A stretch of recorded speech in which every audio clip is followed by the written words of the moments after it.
Christian Andreas Doppler was born in Salzburg, Austria on November 29th of 1803. His his family ran a stonemason business that had been operating since 1674, and it was quite successful where they were able to buy a very nice house in Salzburg. His social and ethnic background, he was purely Austrian, um, and was a very high social standing due to his family's stonemason industry. Um, at the his health was not very reliable as he had many health problems throughout his life, and from a young age that was recognized, and so his background uh, of stonemasonry really didn't have much of an effect on his outcome due to the fact that he did not go into stonemasonry and would instead go into mathematics. He did use excellent stewardship in his talents, time, and money due to the fact that he would become a teacher and would become a teacher, sorry, at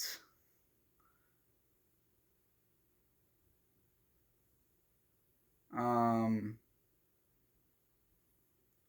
he would become a teacher at the technical secondary school in Prague, and although he was known for being a strict teacher, he was um he was able to share his talents with the younger generation.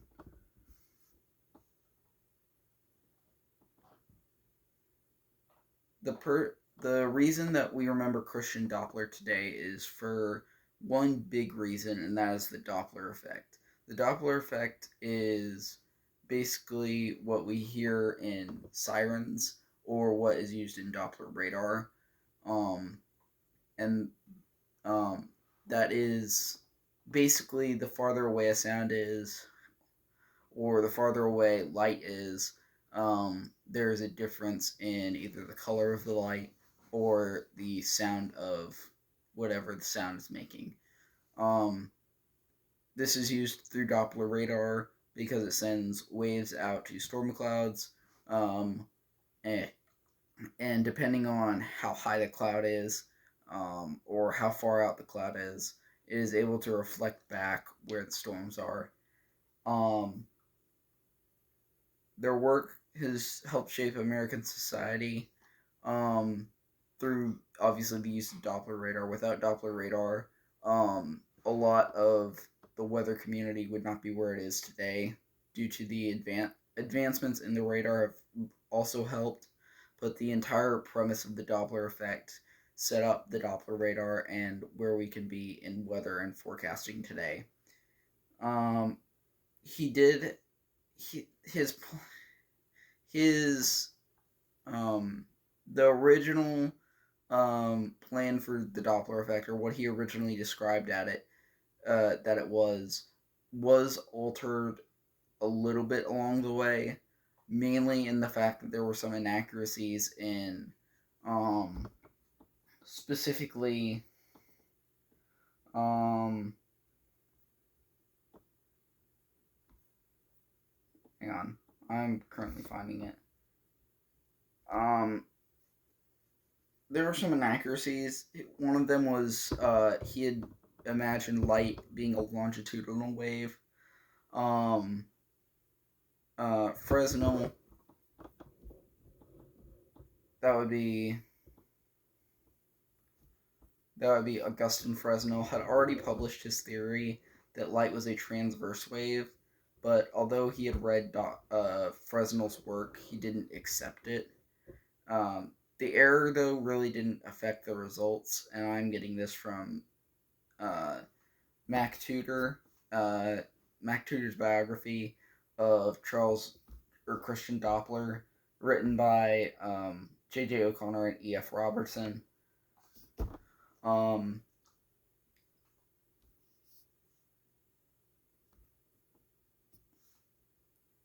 so, and then he had also published a theory in relation to double stars. And basically, what he had said is it would change the color of double stars the farther away it was. Um, it wasn't really an error, but the effect was so small that it was considered insignificant. Um, However, he did make a prediction, and I quote, "It is almost to be accepted with certainty that this will, not, in the not too distant future, offer astronomers a welcome means to determine the movements and distances of such stars, which, because of their unmeasurable distances from us and the consequent smallness of the parallelic angles, until this moment hardly presented a hope of such measurements and determinations."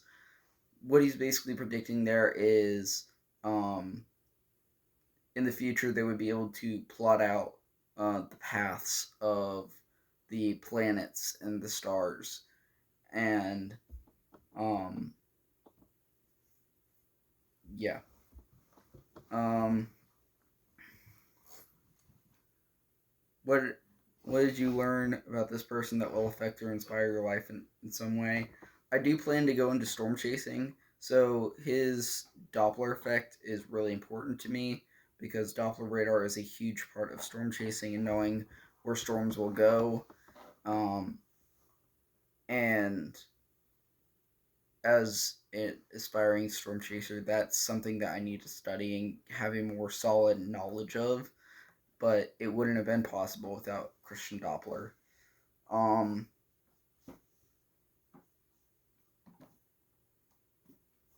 in my opinion, probably the one thing I wouldn't do is be as strict of a teacher if I ever went into that field.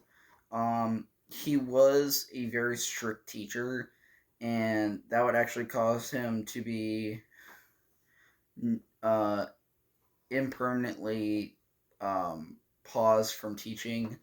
That would happen a couple of times, but most times it was because of his health. That time it was actually because he was too strict on his exams, and they would re-let the students take those exams. Um, and then his following of the Hunt method. Um, Sorry, I went to the wrong area. Finding the Hunt method. So his use of the hunt method, harnessing his vision. He had really wanted to be a teacher when he grew up. Because of his health, he couldn't go into stonemasonry, so that was really what he wanted to do, and he would end up achieving that goal. Um,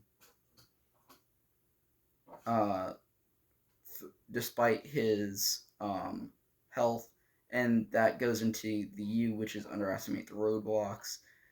One of his biggest roadblocks was the fact that he had really poor health and he struggled um, to work in mathematics. Ironically, um, yet despite that, he was considered a genius by one